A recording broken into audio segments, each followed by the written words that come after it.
Ahojte priatelia, viete čo nás čaká? 11. epizóda. Poďme sa spolu pozrieť na vaše traktory. A ako vždy začíname pekne z hurta. Kristián nám poslal vlajkovú loď značky JCB, konkrétne Fastrack 8330. 10 z 10. A teraz letná fotografia.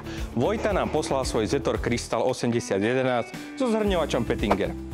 7 z 10. Václav vie, ako oslaviť Vianoce. Poslal nám svoj traktor Guldner z roku 1955. 8 z 10. Legendárny John Deere 8100 priamo zo silážnych jam. Tadeáš jazdí na tejto legende.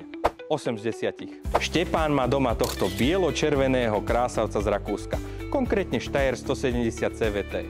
8 z 10. Nádherný John Deere 8R 340, na ktorom jazdí Šimon. Paráda.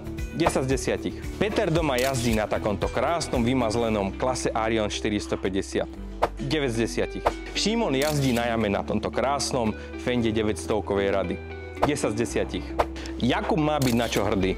Pozrite sa na tento krásny John Deere 6155M.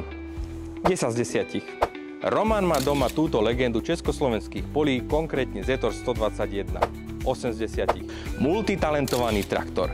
Miroslav má doma tento nádherný Steyr 4120 Multi. 9 z 10. Jirka z agroslužby Pilc nám poslal svoj Zetor Fortera 106. Super traktor. 8 z 10. A ako vždy som rád, že máme medzi sebou traktoristky. Sára nám poslala tento John Deere 6430. 8 z 10. Petr jazdí na tejto John Deereáckej legende, konkrétne John Deere 8530.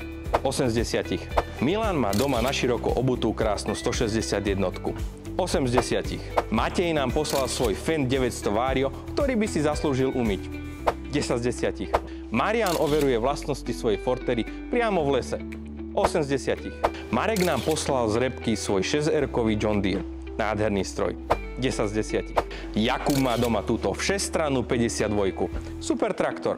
7 z 10. Priatelia, ďakujeme za všetky fotky, ktoré ste poslali a nezabudnite, že vždy v komentároch nájdete názov traktora a ten, ktorý sa vám najviac páči, dajte mu like. My sa vidíme v ďalšom videu. Čaute.